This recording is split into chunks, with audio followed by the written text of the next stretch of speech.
Magandang umaga sa ating lahat. Yan, magandang umaga. Bago natin simulan ang ating klase, maaari ba tayong tumayo? Yan, maaari ba tayong tumayo para sa ating panalangin. Ayan, tayo ay panalangin sa ngalan ng Ama, ng Anak, ng Espiritu Santo. Amen. O Panginoon Diyos, kami po ay nagpapasalamat sa araw na ito na ibigay mo sa amin upang matuto kami ng paningad ng aral. Maraming salamat po sa lakas na inyong binigay sa amin upang makapunta kami ngayon sa paaralan upang makapagputo ng mga bagay. Maraming salamat po, Panginoon, sa lahat ng bagay na binigay mo sa amin. Buhay ito, financial man yan, o pangkalusugan. Maraming salamat po na nandiyan kayo palagi upang protektahan kami at pinatilihin kami puso at masaya sa buhay. Ito lang ang aming hinihiling sa ngalan ni Jesus. Amen. Ayan. At dahil nakapagpanalangin na tayo, hindi mo na tayo upo dahil maaari niyo pa tingnan ang mga laguan ng inyong mga upuan kung mayroon mo dyan mga basura. Kung meron man, hugutin niyo yan dahil hindi tayo makakapagpakinig niya ng maayos kung meron tayong mga basura sa ating paligid at maaari niyo pa ituwid ang inyong mga upuan upang tayo ay makapagpakinig ng maayos. Ayan. Maraming salamat. Pwede na tayo. At sa ulitin, magandang umaga sa inyong lahat. Maaari ba ako magtanong sa inyo kung kamusta ang umaga ninyo? Kamusta naman ang araw ninyo? Okay naman. Yan.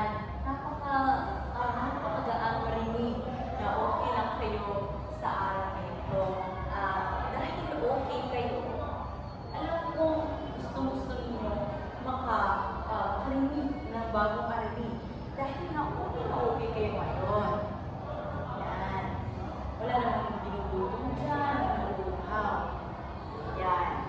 Yan ang tama. Dahil kayo ay ready sa pagpunta dito sa singit. Yan. Dahil okay lang ng lahat, aking tatanungin ng ating sekretarya kung sino ba ang mga lumiban sa klase ngayon. Yes, Miss Secretary, Miss Sekretarya. Sino ba ang lumiban? Walang lumiban sa klase ngayon. Ay, napakasayang marinig na walang lumiban sa ating klase. Kaya, parang napapag-alaman ko dahil walang lumiban. Gusto ninyong matuto. Gusto ninyong matuto ng bagong aralin. Tama ba ako? Yan, maraming salamat dahil walang lumiban. Kaya, alam ko, gusto niyo na matuto ng bagong aralin. Pero, magbalik-aral nila tayo sa ating talakay ng mga nakaraang araw. Ano nga ba ang ating tinalakay noong nakaraang araw? Yes, Miss Anne. Ano ang ating tinalakay? Tama na. Magaling talaga ng klase ito kaya walang lumiban dahil gusto talaga makinig at matuto ng lahat. Tama si Miss Anne. Ang ating tinalakay noong nakaraang araw ay tungkol sa tatlong sangay ng pamahalaan. At ano yun? Magbigay ng isa. Yes, Mr. John. Legislatura. Tama, legislatura. Ano nga ba ang legislatura? Ano bang ginagawa ng legislatura? Sila ang gumagawa ng batas. At susunod, sino ba makakapagbigay ng isang sangay ng gobyerno? Tatlo lang yun. Meron na isang nakapagbigay ni Mr. John. Yes, Mr. Justin. Tama, hudikatura. Ano ba ang ginagawa ng hudikatura? Ang hudikatura ay nagbibigay kahulugan at nagpapatupad ng batas. Sila ang nagpapatupad ng batas. Tama yun. Maraming salamat. Ang legislatura ay gumagawa ng batas. Ang hudikatura naman ay ang nagpapatupad ng batas. Meron pang isa talaga. Meron pang isa. Ano tayo makakapagbigay? Yes, Miss May.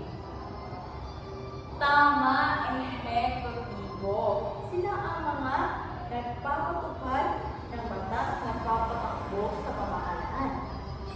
Tama yun. Napakagaling, parang wala namang tanong na dahil mapag-alaman na talaga ang ating klase, ang ating matalakay ng isang araw. Ayan, maraming salamat naman at nakikinig kayo. Wala na bang mga katanungan sa leksyon ngayon? Wala na. Kung wala na, ready na ba? Handa na ba ang lahat? Sa ating panibagong aralin. Bago natin talakayin ang ating panibagong aralin, meron muna akong ipapakita ito.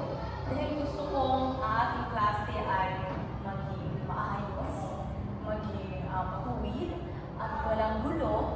Meron akong mga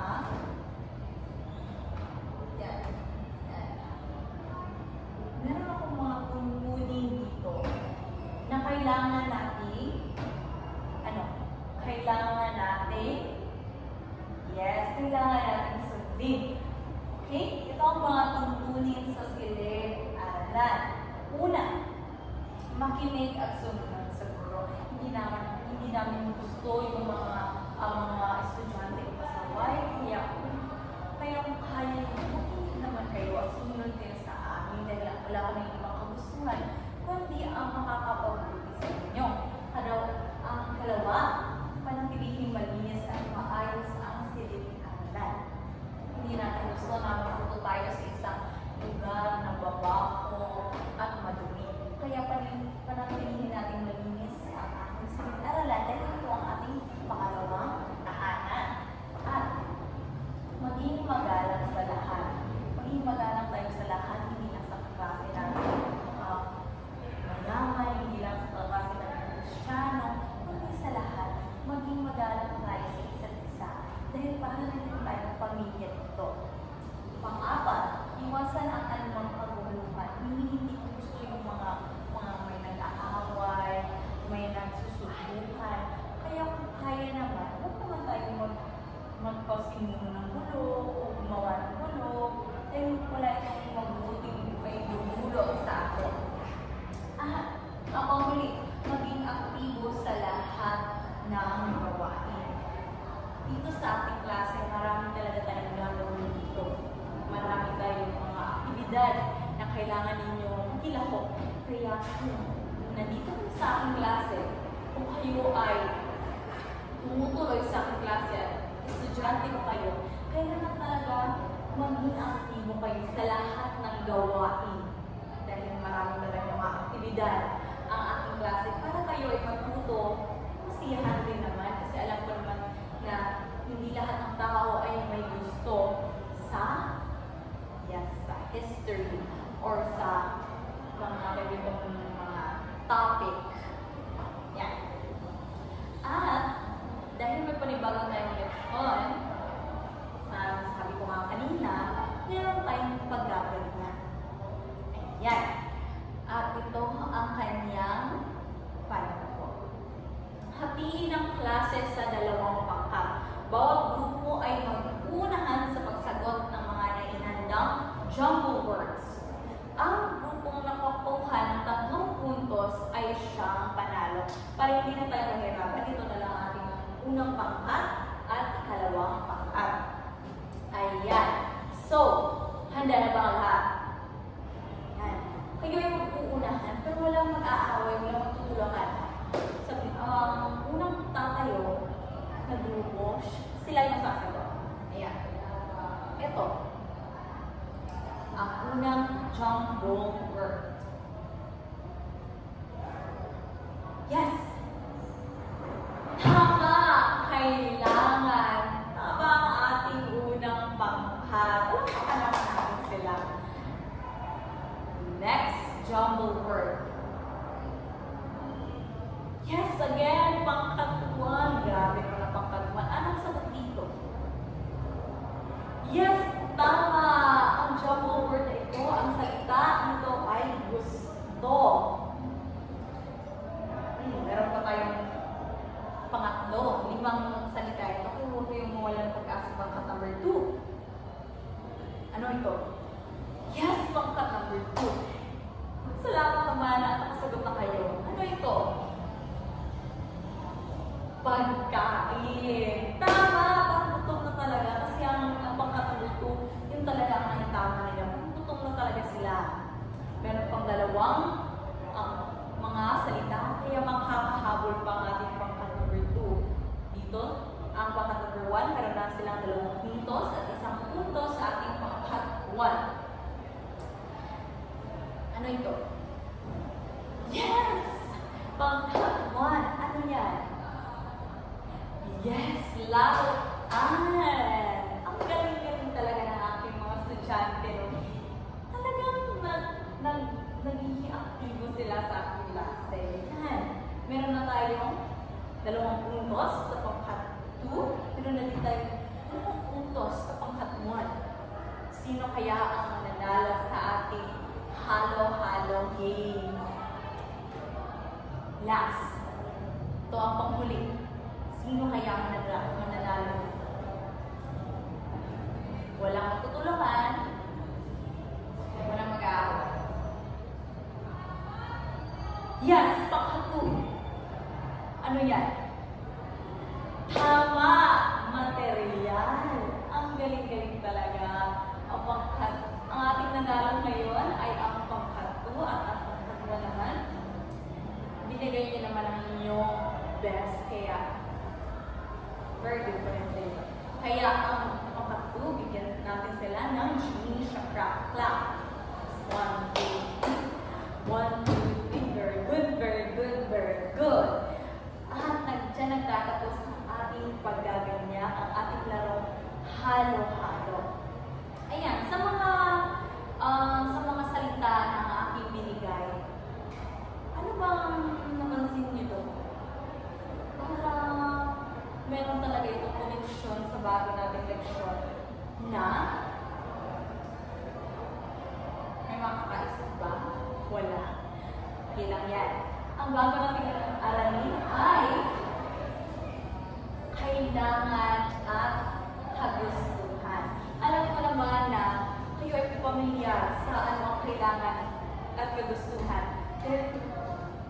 Dahil ito ay nasa ating pang-araw-araw na buhay. Bago tayo tumalakay, ito muna ang ating mga layunin sa ating aralin. Babasahin natin sa loob na isang oras, ang mga mag-aaral ay inaasahang nasusuri ang hulugan at kaibahan ng pangangailangan at kagustuhan. Naipapamalas ang pagkakaiba ng kagustuhan at pangangailangan sa pamamagitan ng bulaan at napapahalagahan ang paggawa ng matalinong desisyon sa pagtugon sa pangunahing pangangailangan sa pamamagitan ng paggawa ng maikling salaysay. Ayan. At ngayon, alam natin ang ating mga layunin. Dito naman tayo sa ating aralin. Ano nga ba ang pangangailangan? Pasensya na at hindi nyo nakikita yung nasa ibabaw kasi masyadong hindi ko alam kung anong meron sa television na ito. Pero hindi talaga siya maayos. Ayan. Ano nga ba ang pangangailangan? Ang pangangailangan ay mga bagay na mahalaga upang mabuhay tulad ng pagkain, tubig, damit, tirahan, at edukasyon. Ito ay inuuna dahil nagbibigay ito ng katatagan at pakinabang sa buhay. Tama. Ang pangangailangan ay mga mahalaga sa buhay natin. Hindi tayo mabubuhay kung wala ang mga gamit o mga kasangkapan na ito. Tulad ng pagkain, hindi naman tayo mabubuhay kung walang pagkain, kung walang tubig, hindi rin tayo mabubuhay kung walang tubig.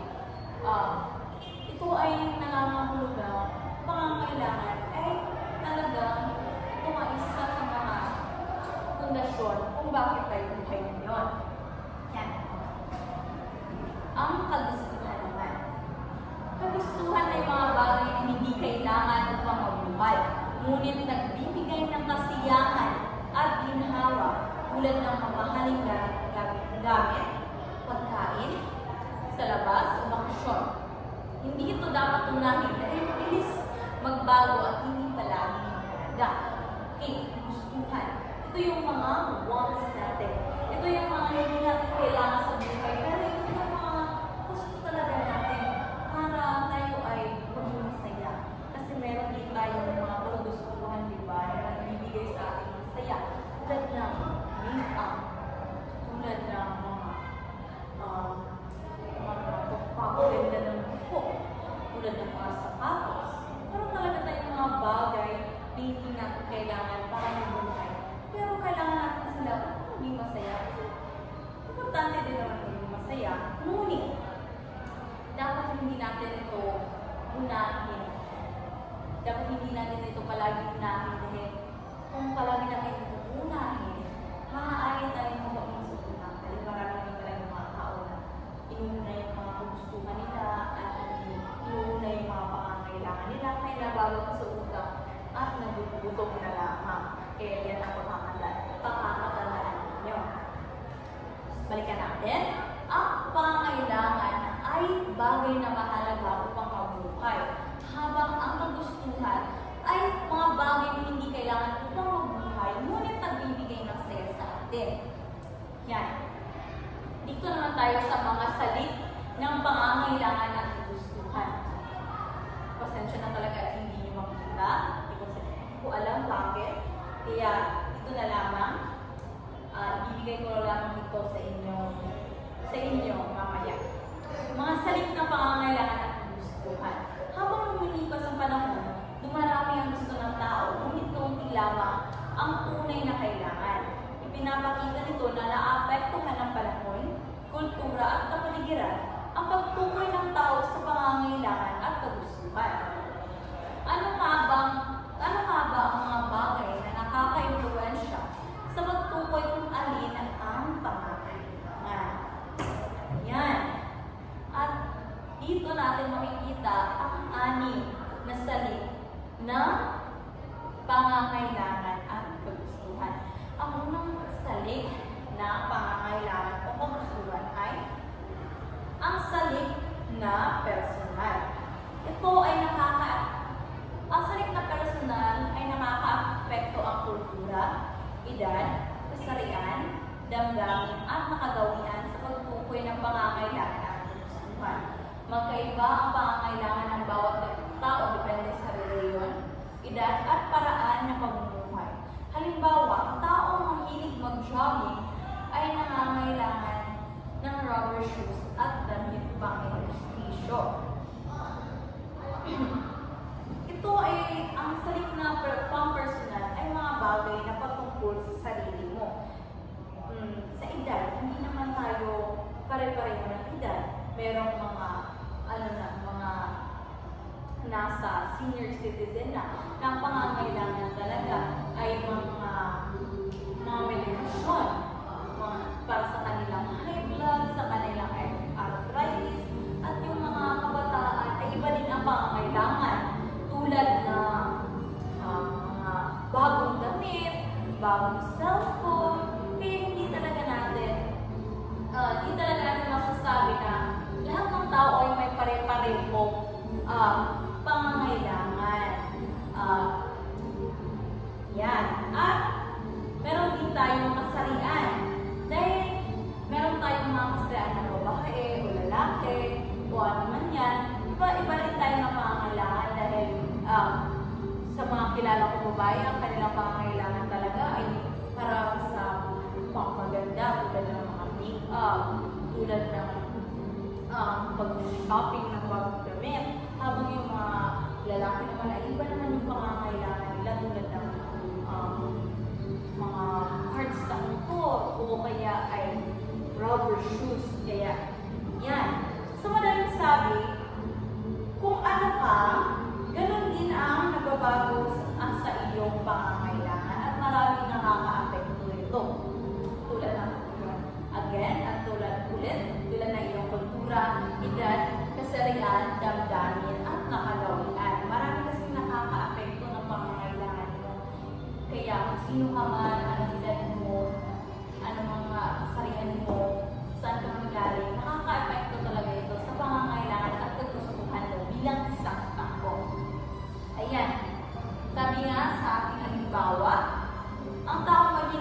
mag-jogging ay nangangailangan ng rubber shoes na gawing pang-ehersisyo. Yan, kita naman natin. Yan ang ating gawing pang-ehersisyo at rubber shoes. Pero hindi naman sa kasarian, sabi natin ng mga babae, ay kailangan nila itong skincare, mga pampaganda. Dahil ang mga babae ngayong generasyon ay talaga napakatutok sa kanilang sarili at sa kanilang balat. Yan. Susunod, pangalawang salik. Ito ay salik ng panlipunan. Malaki ang impluwensya ng pamilya at mga kaibigan sa ating pangangailangan at kagustuhan. Madalas nagiging pareho ang ating panlasa sa kanila sa damit, pagkain, musika, at maging sa mga taong gusto nating makasama. Ito ay galing sa mga taong nakapaligid sa atin. Kunyari ang pamilya natin at ang ating mga kaibigan. Isang halimbawa dito, kung mahilig sa sabihin natin, sa maaanghang ang iyong pamilya, ikaw din ay magiging mahilig sa maaanghang dahil iyon ang mga taong nakapaligid sa iyo. Meron din tayo, kung mahilig din sa musika, ang iyong pamilya, tulad ko, ang aking pamilya ay mahilig talaga sa musika, labi na tulad ng aking ama. Talaga namang naging mahilig din ako sa musika sa aking pagtanda. Ayan. Ito ay, sa madaling salita, ito ay naaapektuhan tayo ng mga taong nakapaligid sa atin. Kung ano ang gusto nila, parang makukuha din natin ito at na nagagaya natin ito sa ating pang-araw-araw na pamumuhay. Ayan. Meron naman tayong salik na pansikolohiya na i-impluwensya ng emosyon at pag-iisip ang ating pangangailangan at kagustuhan. Halimbawa, may mga bumibili para sumaya, magyabang o magbigay ng regalo. Ginagamit din ng mga negosyante at padalasdas ang ating damdamin upang mapaniwalang kailangan natin ang kanilang produkto. Salik na pansikolohiya. Ito ay yung mga pangangailangan o mga kagustuhan natin na nakaka-influensya ang ating emosyon at pag-iisip. Tulad ng, kunyari, ikaw ay nalulungkot ngayon. Parang may isip mo ay gusto kong mag-shopping para lang ay isa ng aking pagkalungkot. Gusto kong bumili ng bagong makeup, ng bagong bag para may isa ng aking pagkalungkot. Nasasabi din dito na ginagamit din ito ng mga negosyante at padalasdas. Tulad na lamang ng mga whitening products. Tayong mga asyano ay nag-influensyan tayo ng maraming padalasdas at negosyante na kailangan natin pumuti, kailangan natin bahina ang ating color ng ating pangangatawan. At yun yung naging nakatatak pa rin sa atin hanggang ngayon. Kaya naman naging mabenta ang mga pangpaputing mga produkto. Tulad na lang ng mga bleaching soap o ano man yan, mga coaching soap na tinatangkilik pa rin hanggang ngayon. Ayan. Salik unsod ng kalagayang pang-ekonomiya. Ang antas ng kabuhayan batay sa trabaho kita ay nakakaapekto sa pangangailangan at kagustuhan. Mas maraming nais at tayo makamit ang mayaman, samantalang limitado naman ang mahirap. Ito talaga yung hindi natin maipagpapakaila na tama. Kasi kung marami ka namang pera, marami ka talagang pangangailangan, marami ka gustong bagay na makuha, marami kang gustong bilhin, kaya mo naman. Diba? Tulad ng pagpalagay natin, yung si Diskaya, yung contractor na si Diskaya, marami siyang pera, marami din siyang luxury cars na binili. Dahil gusto na yun. Dahil gusto na yung bayong na Rolls Royce, kaya na yung binili. Kung mahirap ka naman, limitado lamang ang iyong mga gusto dahil alam mo naman hindi mo yun may bibili. Wala kang pera na pagkukunan nun. Kaya limitado lang talaga ang iyong mga kayang bilhin. Kasi hindi mo naman kaya bumili ng Rolls Royce dahil lang sa bayo. Kaya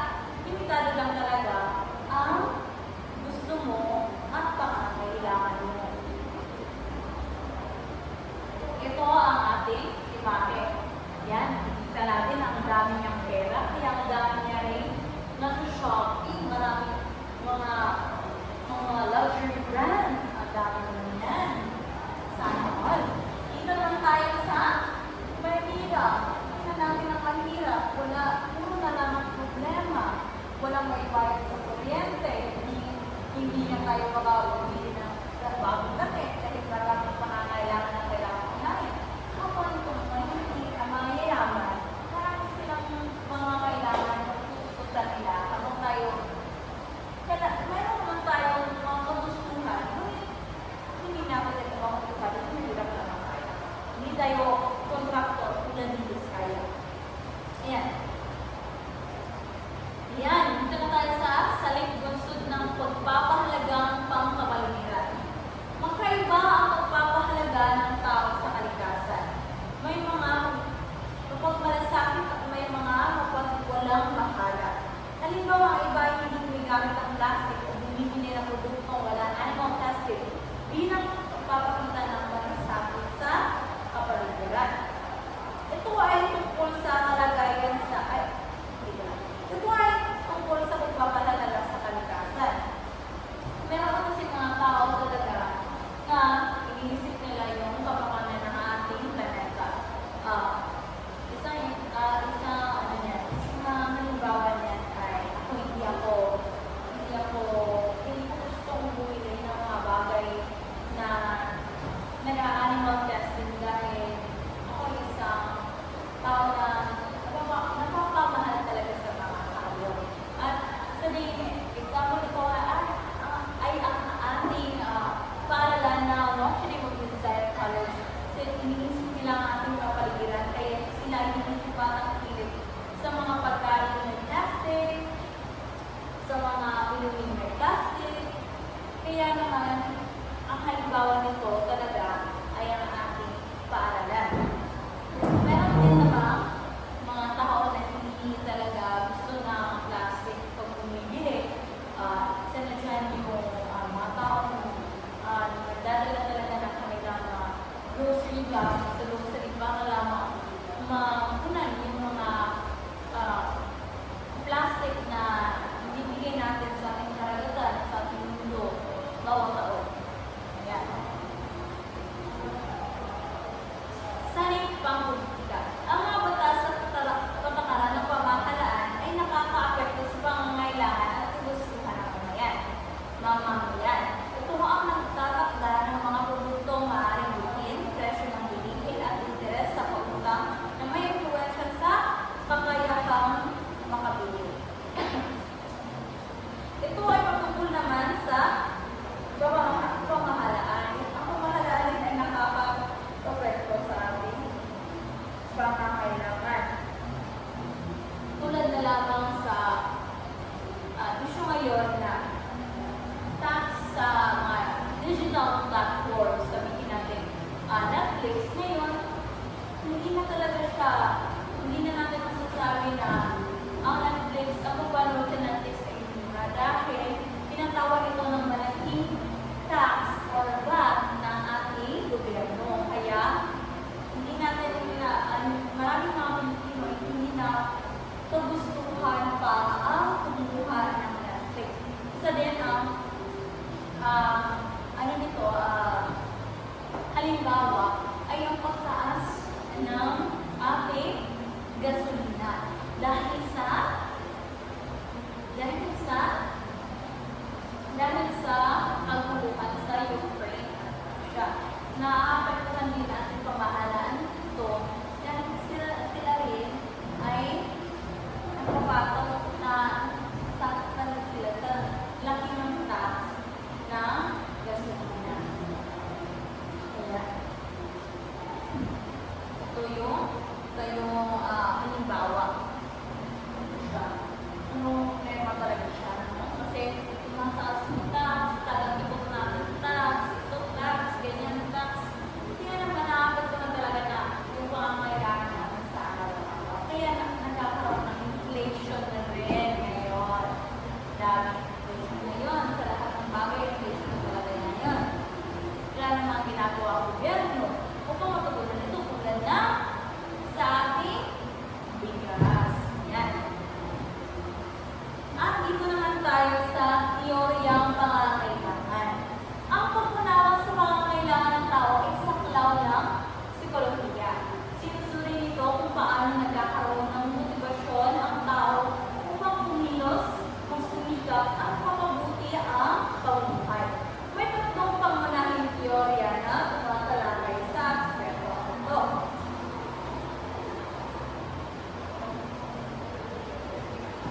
Sa aspeto ito, babalik muna ako kasi nawala ang aking signal. Dito naman tayo sa ating teoryang pangangailangan. O sa pasensya nyo na dahil talaga hindi ko alam bakit talaga yung mga television natin. So, tayo ang magpapatuloy na sa ating talakayan. Ano nga ba ang teoryang pangangailangan? Ang pag-unawa sa pangangailangan ng tao ay saklaw ang gaya ng psikolohiya. Sinusugin ito kung paano nagkakaroon ng motibasyon ang tao upang kumilos, magsumikap, at mapabuti ang pamumuhay. May tatlong pangunahing teorya na tumatalakay ng aspeto. Yan. Yan. Hindi na nakikita yung nasa baba, ngunit babasahin mo lang. Ayon kay Maslow, dito tayo. May antas na pangangailangan ang tao na dapat matutunan ng sunod-sunod. Alam ko naman, nakakaliit ng aking paghandaan na hierarchiya, ito yung kay Maslow. Ayan. Maslow. Ito yung hierarchiya ng pangangailangan. Hierarchy of needs.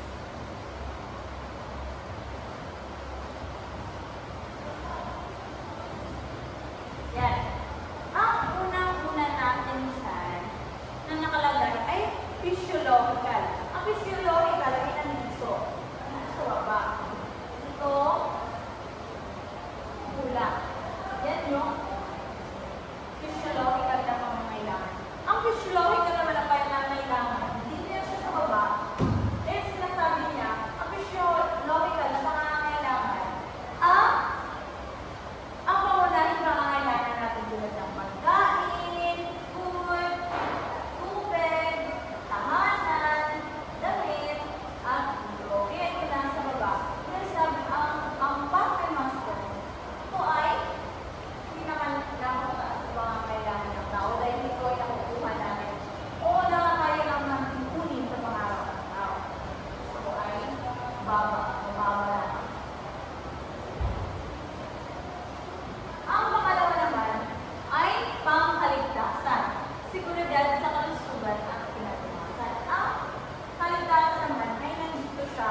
Ito ay physiological, itong pula, at ito naman nasa taas niya ay ang pangkaligtasan. Pangkaligtasan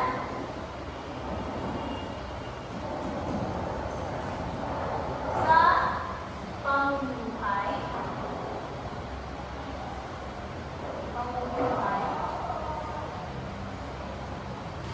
Ang kanyang pangalawa. Ang pangatlo naman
physiological.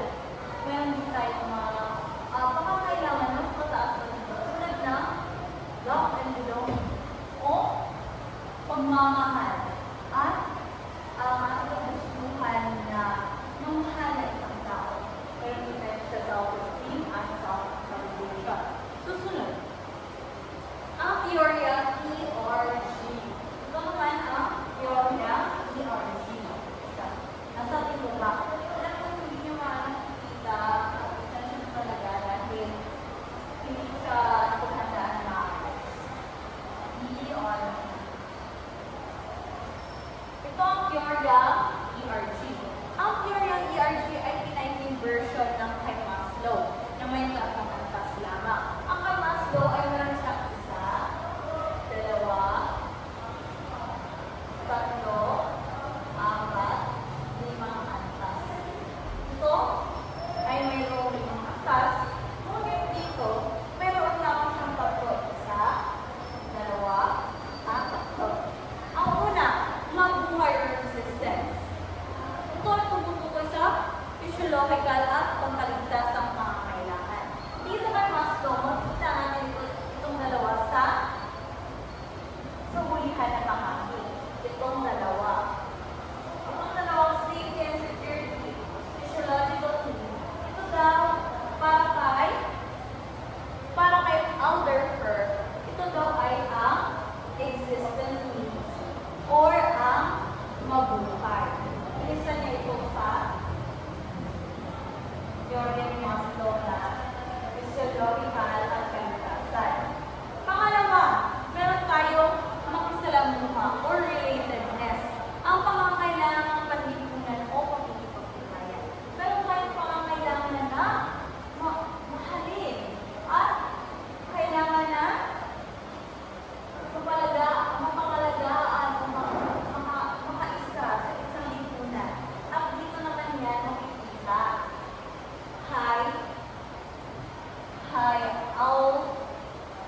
Alderfer. Ito yung makikita kay Alderfer sa related needs. Yan. Ito yung related needs kay Maslow. Itong self-esteem, love, and belonging. Ito yung related needs. Parang kay Alderfer na ERG theory. Kailangan natin pakatandaan na ang ERG theory ni Alderfer ay galing rin kay Maslow. Ngunit, ito ay pinaikling version. Yan. Ang panghuli ay pinunlad or growth. Ito ay tumutukoy sa kaganapang pantao or personal na pag-unlad. Nakita natin dito na ito ang growth. Itong development. At ito ay nasa pinakataas ng bahagi ng Peoria ni Maslow. Dahil sabi dito sa growth needs or ang umunlad, ay ito daw ay pangangailangan ng tao na tumutukoy sa kanyang pag-unlad ng personal. Hindi ito magamitan, ngunit personal sa kanyang sarili na pag-unlad. At ito ang pinakamataas na pangangailangan ng isang tao. At ito, dito sa Peoria ni Alderfer, ay tinatawag itong growth needs. Yan. Or umunlad. Hindi tulad ni Maslow, naniniwala si Alderfer na maaaring sabay-sabay matigilan ang mga antas at may pagtulong o regression o pagsulong o progression sa pagkamutan ito. Sabi kasi ni Maslow, balikan natin si Maslow, kung hindi mo na nakuha ang physiological needs, hindi mo ito nakuha, hindi ka nakuha na magandang kailangan o mga kain, hindi mo rin makukuha ang seguridad sa iyong pamilya, sa iyong pagsugan, at hindi mo rin makukuha ang pagmamahal na iyong gusto o pagiging belong sa isang grupo. At hindi mo rin makukuha yan. Yan daw ay mukha na hindi mo rin makukuha ang self-esteem. Hindi tayo mabibigay sa sarili mo, wala kang confidence, wala kang iniisip na papagod ka, o hindi ka kailangan sa lipunan. At kung palagi mo rin daw yung naiisip na wala kang self-esteem, hindi mo rin makuha ang self-actualization. Ito yung pinaka-mataas na sa mga kailangan ng tao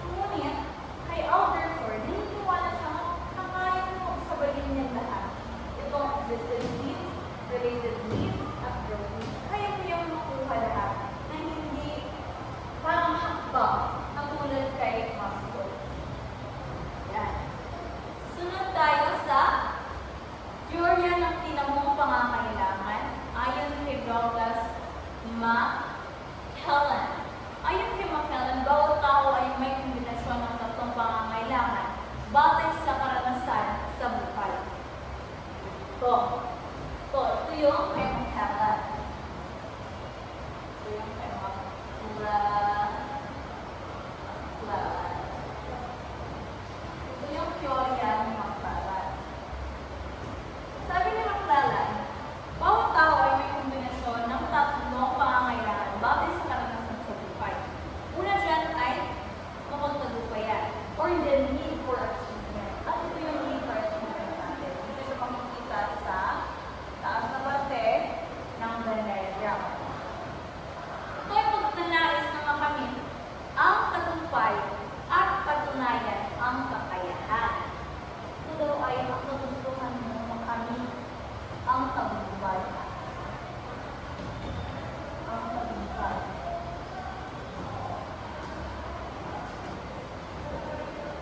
Ayan. Habang dito naman, meron din tayong kaya ating pangangailangan sa pakikipag-ugnayan or need for affiliation. Ito ay hangaring matanggap, mapabilang at magkaroon ng maayos na ugnayan. Parang hindi naman itong related needs as the love and belongingness and self-esteem. So, ang makikipag-ugnayan or need for affiliation naman ay makikita natin dito. Ito ay pangangailangan na ano? Pangangailangan na matanggap at mapabilang. Matanggap at mapabilang.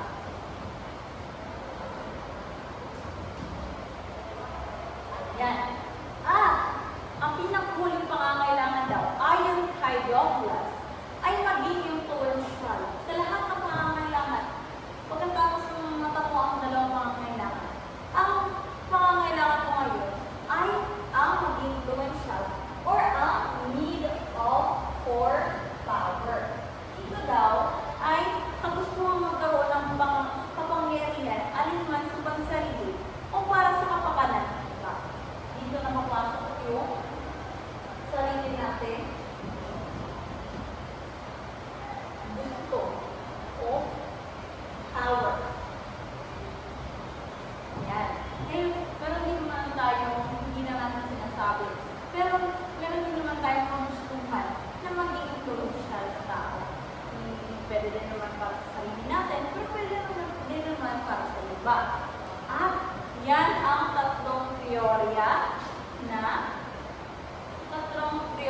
ng pangangailangan. Meron tayong teorya ni Maslow, teorya ni Amberfer, at teorya ni Maclellan. So, mapapansin ninyo, parang pare-pareho lang yung sinasabi ng tatlong teorya. Parang sila ay ito ang maging batayan nila. Mula dito, E.R.G. Urey, ni Amberfer, na talaga namang hinamo sa teorya ni Maslow. At nakikita natin dito sa mga description na ating nabasa sa teorya ni Maclellan, para din namang pinuha dito sa teorya ni Maslow. Dahil nabasa natin na mayroon itong need for affiliation, or need for achievement, and need for power. At ngayon, natalakay na natin lahat ng ating bago need. At alam ko na kayo ay medyo gusto lang magsaya ng konti. At then, meron ako hanilin lang na gawain. Ang tawag na ating panindang na gawain ay puzzle ng nakaraan. Ang ating panuto ay hahatiin ng klase sa 2 o 3 maliit na grupo. Ang grupo na lang ninyo ay yung grupo ninyo kanina. Yun na lang yung grupo ninyo. Bawat grupo ay bibigyan ng inukit na larawan. Magtatalaga ng 3 minuto upang mabuo ng grupo ang larawan. At that is, tayo ay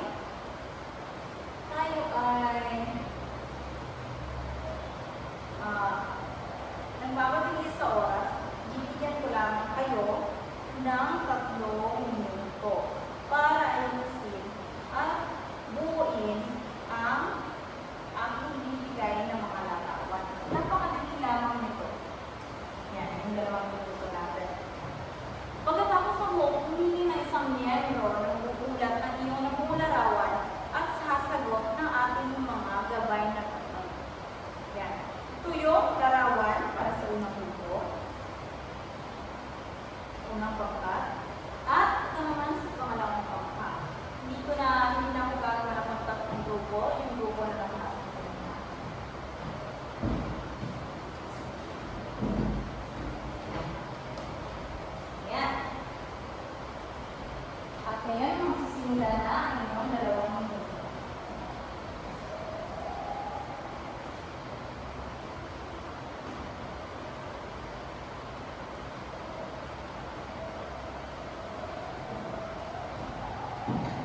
Ayan.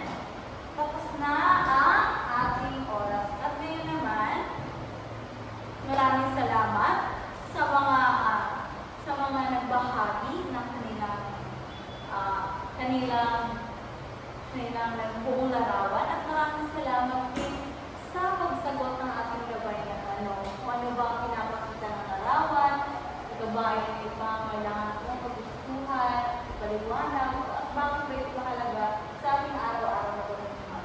Tama nga naman yung group 1 na pangangailangan talaga ang tubig. At saka, tama din naman ang group 2 na pangangailangan din ay isang tirahan ng mga. Hindi ko na ito sinali dahil wala na tayo mga tatlong grupo. At para maintindihan na naman talaga ng lahat ang ating naging aralin. Ngayon, dito na tayo sa pagnalaman. Ito ay tinatawag kong lights, camera, action. Paano to? Hati ng klase sa dalawang grupo pa rin. Hindi pa rin. Bawat grupo ay magsasadula ng senaryo tungkol sa mga salik na pangangailangan at gustuhan. Ang unang pangkat natin ay sa salik ng panlipunan, sinabi ko kanina. Ay ikalawang grupo naman natin ay sa salik na panpsikolohiya. Bibigyan ko kayo ng 5 minuto upang maghanda at ipapakita ng bawat grupo ang kanilang role play o pagsasadala ng 3 minuto lamang. Ayan, bibigyan ko kayo ng 5 minuto.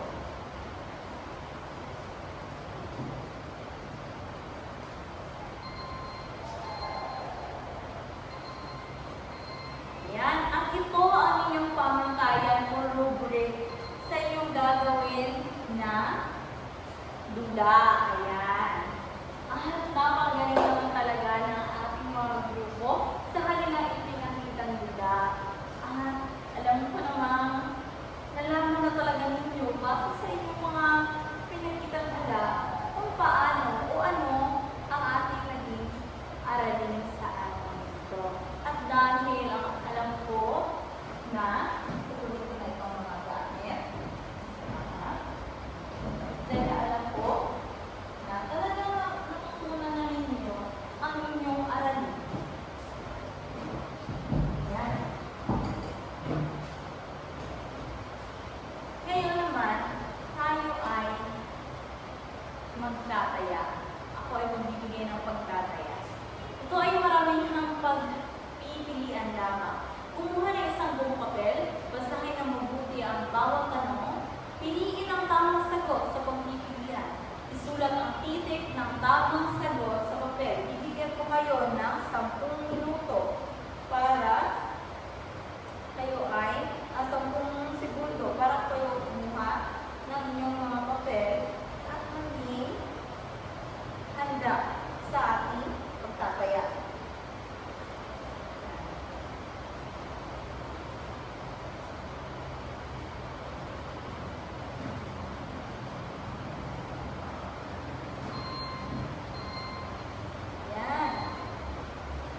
Ayan, tapos na ang ating 10 segundo. Ito ang ibigay ko kayo ng 10 segundo pa rin sa pagsagot ng mga katanungan. Ito ang unang tanong.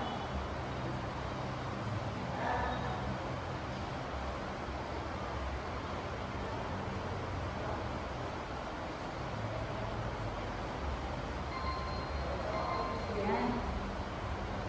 Susunod yung tanong.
magbababa ng 5 katangian ang ilalagay sa ating Venn diagram at isulat ito sa likod ng papel.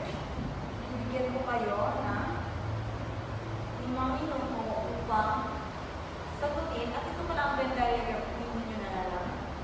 Sagutin ang ating Venn diagram.